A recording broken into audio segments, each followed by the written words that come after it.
Unsolved ship mysteries. Can you imagine a large ship floating alone in the middle of the ocean with no one on board, no captain, no crew, no explanation, yet everything else intact and normal? What would you think if you saw such a scene? Today, we will explore two of the most famous unsolved ship mysteries in history. Ship No. 1. Mary Celeste in 1872. The American merchant brigantine Mary Celeste set sail from New York City, bound for Genoa, Italy. The captain was Benjamin Spooner Briggs, a seasoned and respected seaman. He was joined by his wife Sarah Briggs, and their 2-year-old daughter Sophia Matilda Briggs. Alongside them were 7 experienced crew members, each trained in different aspects of sailing, navigation, and ship management. They were not adventurers or thrill-seekers. They were ordinary people on a routine commercial voyage carrying a cargo of industrial alcohol. From the outset, everything seemed normal. The ship was in good condition. The weather was typical for the season, and nothing about the voyage suggested danger. The cargo was secure, the supplies of food and water were sufficient, and the crew had every reason to expect a safe journey. On December 4, 1872, about 6 weeks after departure, another ship, the British brig De Gratia, spotted Mary Celeste drifting alone in the Atlantic Ocean, roughly 400 miles east of the Azores Islands. At first glance, the vessel appeared seaworthy and intact. Its sails were somewhat set, the hull was intact, and there was no visible damage from storms or collision. But when the crew of De Gratia boarded Mary Celeste, they were stunned. The ship was completely abandoned. Every person, Captain Briggs, his wife Sarah, little Sophia, and all 7 crew members, was gone. Their personal belongings were untouched. Clothing, books, tools, and navigation instruments were exactly where they should have been. The cargo was still in place. The food and water supplies were undisturbed, as if no one had planned to leave for days. A lifeboat was missing, which suggested that someone might have left the ship intentionally. But if they did, none of them were ever found. There was no sign of struggle, no blood, no broken objects, no messages written in haste. The last entry in the captain's log was dated 10 days earlier, offering no hint of distress or emergency. It was as if Mary Celeste's entire company had simply vanished into thin air. People have proposed many theories. Maybe the crew feared an explosion from the alcohol cargo, or perhaps a sudden storm made them panic and abandon ship too early. Some speculated about piracy, mutiny, or secret insurance fraud. Others even imagined supernatural forces. But none of these explanations fits all the facts. To this day, no one knows exactly what happened to the people of Mary Celeste. The ship itself was later involved in a separate incident and wrecked years after this mystery. But the disappearance of its crew remains one of the greatest maritime puzzles in history. Ship No. to SS Ourang Medan. Now imagine another scenario. A ship sends a terrifying distress signal, then goes completely silent. And when rescuers reach it, they find everyone aboard dead, but without any injuries, wounds, or explanation. This is the legend of the SS Ourang Medan, a Dutch merchant freighter that became infamous in the late 1940s. The exact year is uncertain. Some records suggest 1947, others 1948, and the details vary. But the core of the story remains that this ship sent a series of coded distress messages that chilled listeners at sea. According to accounts from radio operators and nearby ships, the messages began with confusion and distress, and then a final, horrifying conclusion. All officers, including captain, are dead, lying in chart room and on bridge. Probably whole crew dead. After a final message, "I die," all communication ceased. When a rescue vessel arrived at the last known position of Ourang Medan, they found the ship floating with no sign of life. The rescuers reported that every crew member was dead, their faces frozen in terror, eyes wide open, mouths agape. Some accounts even described the ship's dog found dead among the corpses, its teeth bared. There were no visible injuries, no indication of violence, no blood, and no struggle. The interior of the ship appeared otherwise normal, equipment in place, cargo untouched, everything in order except for the lifeless crew. According to many versions of the story, before a full investigation could be carried out, smoke began to rise from the hold. A fire broke out, and the ship exploded or sank, leaving no further evidence.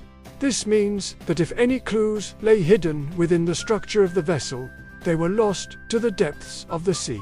Scholars and sailors have speculated about possible causes: toxic gas leakage from cargo or engine room, hidden chemical reactions, electrical malfunctions, or even energy anomalies. Some have suggested that the story itself might have been exaggerated over time, becoming a sea legend. There is debate about the authenticity of official records, and some maritime historians question whether the ship even existed in the form described. Yet the tale of SS Orang Medan remains one of the most bizarre and haunting ship mysteries ever told. A vessel that sent a final, desperate call for help, only to be found with all hands dead and no clear explanation for how or why it happened. Ship No. 3 MV Joyita in the early morning of October 3, 1955.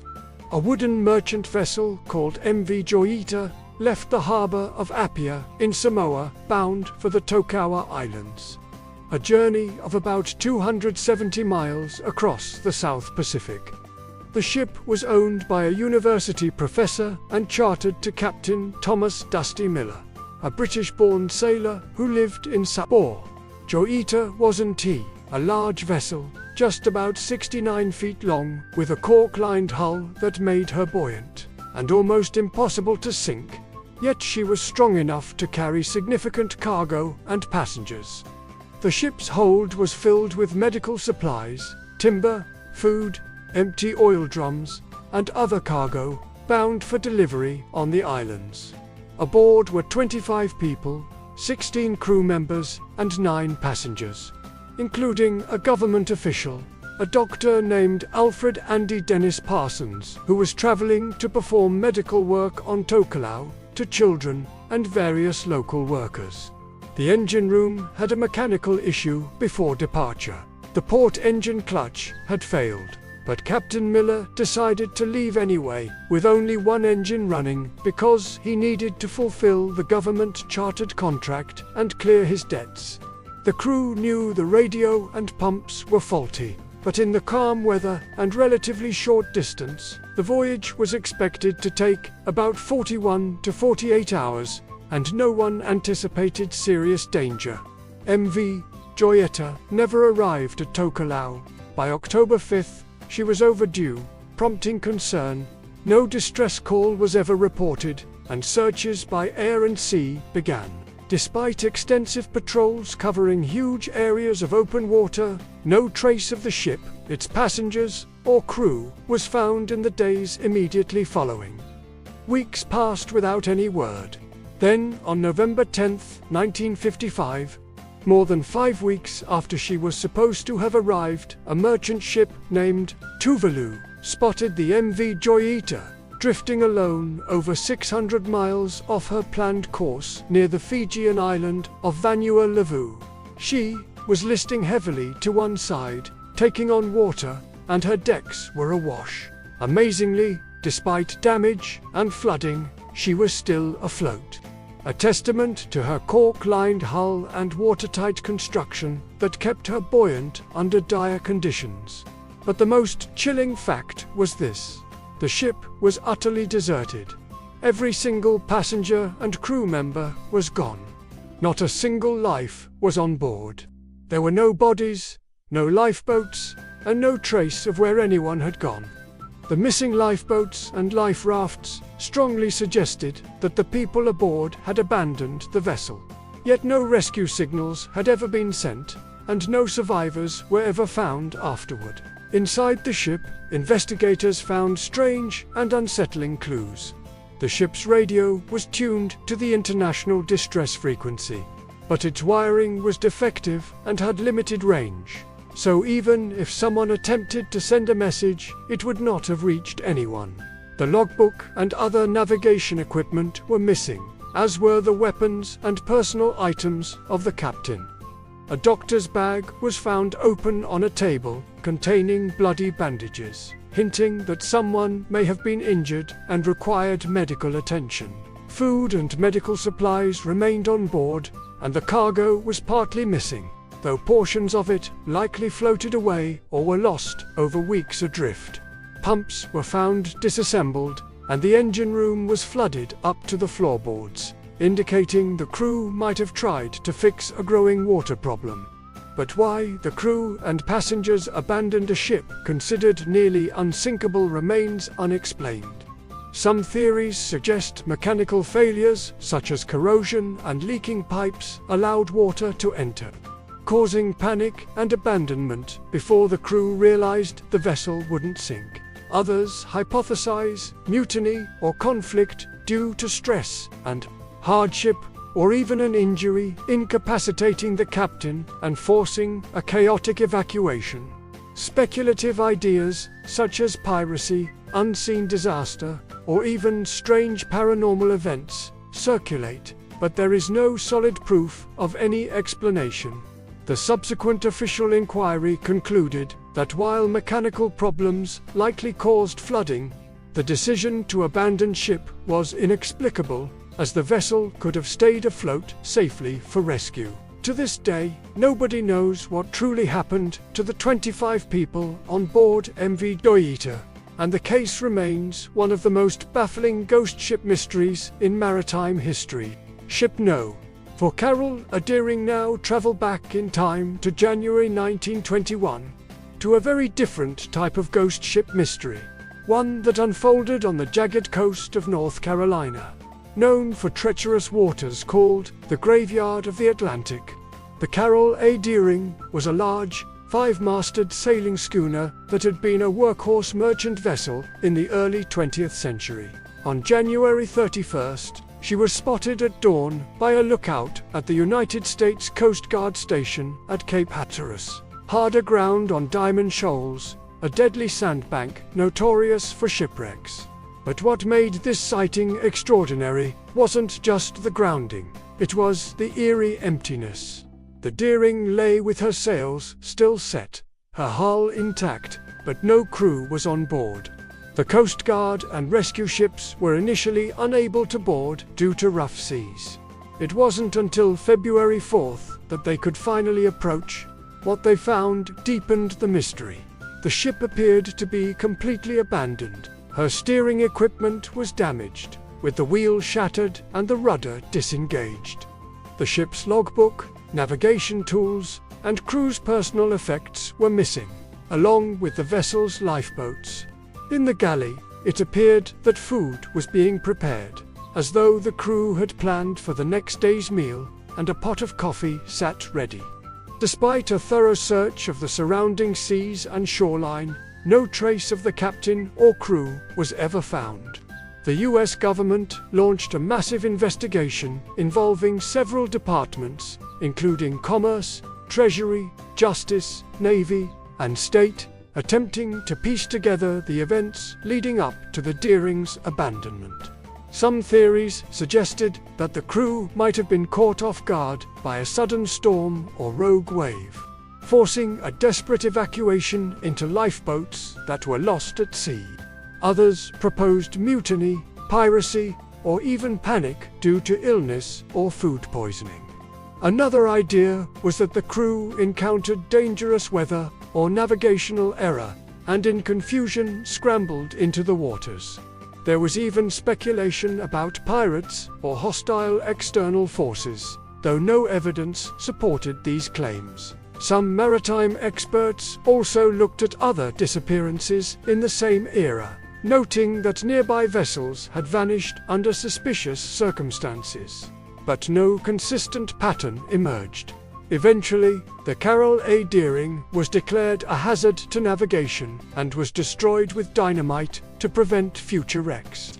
Pieces of the ship washed ashore on Ocracoke Island, and local residents used the timbers to build houses. But the fate of the crew remained one of the most perplexing questions in nautical history. To this day, the story of Carol A. Deering stands as a chilling reminder that even well-crewed and experienced ships can become ghostly enigmas, leaving behind more questions than answers. Ship No. Titik 5, Bermuda Triangle, dan Flight 19. The term Bermuda Triangle refers to a loosely defined region in the North Atlantic Ocean, bounded roughly by Miami, Bermuda, and Puerto Rico. Over the years, stories of missing ships, planes, and people have circulated, turning this area into one of the most debated maritime and aviation mysteries in history. While the Bermuda Triangle involves many disappearances, one case is at the center of its legend. Flight 19. On December 5, 1945, 5 U.S. Navy TBM Avenger torpedo bombers took off from Naval Air Station Fort Lauderdale, Florida, on a routine training mission to practice navigation over the open ocean. The squadron was led by Lieutenant Charles Carroll Taylor, an experienced pilot with thousands of flying hours. Weather conditions were normal and seas were calm as they completed their planned bombing runs and began heading back to base. But then, something seemed to go wrong. At around 3:40 p.m. LT, Taylor reported that his compass was malfunctioning and that he no longer knew his position. Despite guidance from ground control, he believed the squadron was over the Florida Keys, far from their actual location. As the hours wore on, radio communications grew garbled and confused. At one point, Taylor was heard saying, "We can't find West. Everything is wrong. We don't know where we are." The last transmission from Flight 19 came in early evening, and after that, silence. Despite extensive search efforts involving aircraft and ships, not a single plane or crew member was ever found. To make matters even stranger, a search and rescue aircraft, a PBM Mariner carrying a 13-man crew, was dispatched from a nearby base to locate Flight 19. It too vanished without a trace, without sending any distress call, and only an oil slick was found in the search area afterward. People have long speculated about what happened. Some suggest navigational errors and compass malfunction led them off course into open sea where fuel ran out. Others speak of violent weather, sudden storms, or even electromagnetic anomalies affecting instruments. More outlandish theories include supernatural portals, alien abductions, and time warps. But none of these explanations has been proven, and the disappearance of Flight 19 remains at the heart of the Bermuda Triangle mystery. Ship No. 6 Tegethoff. While the Bermuda Triangle captures public imagination, not all maritime mysteries are tied to legend. Some are firmly grounded in historical naval records, yet remain puzzling because the evidence doesn't fully explain them. One such case involves the Austro-Hungarian battleship Tegethoff, a powerful warship commissioned during World War I. The Tegethoff was a dreadnought-class battleship, representing one of the most advanced naval technologies of the early 20th century. She served with distinction in the Adriatic Sea against Italian and Allied forces and was part of the Austro-Hungarian fleet's efforts to control strategic waters. As the war progressed, the Tegethoff participated in various missions, escorting convoys, engaging enemy vessels, and representing her nation's naval strength. However, during a maneuver in the Adriatic under conditions that were not reported as particularly severe or hostile, something inexplicable occurred. According to naval dispatches and survivors from accompanying vessels, the Tegethoff suddenly began to list heavily and capsize with no clear external cause, no enemy fire. no recorded torpedoes, and no alarm or distress calls from her crew. Within minutes, the battleship rolled over and sank, taking nearly all of her sailors with her. Efforts by other ships in the fleet to reach the site found only debris floating in the water, with no survivors and no clear explanation for the catastrophic failure. Post-war naval investigations examined the wreckage and notes from wartime records, but the findings were inconclusive. There was some evidence suggesting possible structural weaknesses or internal explosions in the boiler rooms, but no definitive cause could be pinpointed. Historians and naval engineers have debated whether a hidden design flaw, overloaded ammunition storage, or an unreported mechanical failure might have played a role. Yet, none of these theories fully aligns with every recorded detail. Unlike incidents where weather or combat damage is clearly identified, the Taget's sinking remains a mystery precisely because it appears to have occurred in calm conditions without any external impact. Even today, naval researchers study the wreckage and archives to try to understand how a battleship built for war and crewed by trained sailors could suddenly capsize without warning, leaving few answers behind. Ship No. 7, Isabella, Arctic Ghost Ship. The story of Isabella is a chilling example of exploration gone wrong in the early 19th century. In 1816, a British expedition under the command of Captain John Franklin, later famous for his ill-fated Arctic voyages, sought to explore northern trade routes and map Arctic coastlines. Isabella was a merchant vessel repurposed for Arctic exploration, reinforced for icy waters, and carrying a crew of 54 men, including sailors, scientists, and navigators. Supplies included preserved food, coal, and scientific instruments, while the mission aimed to chart unknown territories and collect meteorological and geological data. Initially, the voyage went as planned, with the Isabella navigating through relatively calm seas and successfully reaching the Hudson Strait. However, as the ship advanced further north, ice conditions worsened dramatically. Thick floes and unpredictable ice packs trapped the vessel for weeks. The crew worked tirelessly, attempting to free the ship, manage dwindling supplies, and maintain morale. Yet, despite their experience, something went terribly wrong. According to subsequent reports and accounts from nearby indigenous communities, Isabella was found adrift months later, completely abandoned, with no survivors aboard. Supplies were untouched, personal belongings in order, and scientific equipment intact. It appeared that the crew had left voluntarily, but no one knew where or why. Some hypothesized that fear of the encroaching ice, disease, or scurvy caused panic and abandonment. Others speculated about sudden environmental hazards, like hypothermia from unexpected storms or ice collapse. The exact cause of the crew's disappearance remains a mystery, and the Isabella became one of the earliest ghost ships in Arctic exploration history. The haunting image of a sturdy, frozen vessel drifting alone, holding the secrets of its vanished crew, captures the imagination and exemplifies the dangers of early polar navigation. Ship No. 8, Kursk, Russian submarine tragedy. Fast forward to the 21st century and a very different type of vessel.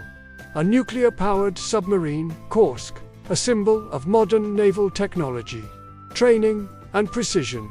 On August 12, 2000, the Russian Northern Fleet submarine Kursk K-141 was participating in a major naval exercise in the Barents Sea, a routine maneuver that included live torpedo drills. The submarine was crewed by 118 personnel, including officers, engineers, sonar specialists, and weapons technicians, all highly trained professionals. Among them were Captain Gennady Lyakin and several young sailors undertaking their first major Arctic patrol. The Kursk had completed torpedo tests without immediate incident. but a sudden explosion occurred in the forward torpedo compartment, the exact cause of which is still debated. This was followed by a secondary detonation that devastated the submarine. Sonar records picked up massive shockwaves, indicating catastrophic internal explosions. In the hours that followed, rescue operations were launched. Remarkably, some crew survived the initial blasts, taking refuge in the stern compartments. But the submarine sank to the seafloor, about 108 meters deep. Despite modern technology, rescue teams struggled against environmental and political challenges. Russian authorities delayed international assistance, compounding the tragedy. When rescue divers finally reached the submarine, they discovered the surviving crew had succumbed to oxygen depletion and rising carbon dioxide. Trapped in conditions where escape was impossible, the exact timeline and sequence of events remain subjects of investigation. Some researchers point to torpedo malfunctions, others to human error or poor maintenance. But the full picture remains partially obscured by conflicting reports. The Kursk disaster shocked the world and became a symbol of human vulnerability even in modern, heavily engineered vessels. Unlike ghost ships of old, the Kursk demonstrates that even with all technology, training, and planning, the sea can claim lives and leave unanswered questions. Ship No. 9, Elisa Ghost of the Gulf. Imagine a historic tall ship sailing the Gulf of Mexico, built in the 1870s as a trading vessel. The Elisa, a three-masted bark, carried cargo between Texas and New Orleans for decades. Despite her solid construction, a particular voyage in the early 1900s turned her into a mystery. The ship departed with 18 crew members, including Captain James S. Fulton, a veteran seaman with over 30 years of experience. The voyage began smoothly, but near the Flower Garden banks, the Elisa encountered sudden and violent storms. When search teams reached her weeks later, the ship was found adrift, sails partially torn, no crew aboard, and lifeboats missing. Logs and charts were intact, personal belongings untouched. Some locals reported seeing the ship moving slowly without visible propulsion, as if guided by an unseen hand. Speculation ranged from piracy to sudden disease outbreak, or even crew mutiny, but no evidence supported any theory. The Elisa eventually ran aground decades later, and her hull was preserved as a historic ship, yet the story of her vanished crew remains unsolved. Ship Nitrogen Monoxide .10, Flying Dutchman, Legendary Phantom. No list of ghost ships is complete without the Flying Dutchman, the legendary vessel said to roam the seas forever. While often considered folklore, sightings have been reported over centuries. From the Cape of Good Hope to the North Sea, sailors describe a ship with glowing lights, crew appearing spectral, sometimes giving warnings of doom. Some theories suggest optical illusions, natural phosphorescence on water, or misidentification of ships in foggy conditions. Others embrace the supernatural explanation that the Flying Dutchman is cursed, doomed to sail endlessly. Even today, stories of sightings keep the legend alive, blending myth, mystery, and maritime history. Disclaimer: all content is for educational and entertainment purposes. Some stories mix factual history with accounts that cannot be fully verified. Viewer discretion is advised, and interpretations may vary. If you enjoyed this journey into maritime mysteries, don't forget to like this video to support the content, subscribe to our channel for more incredible unsolved mysteries, share with friends who love history, suspense, and ghost stories. Stay tuned for more fascinating tales from the world of unexplained phenomena, only on Global Mystery.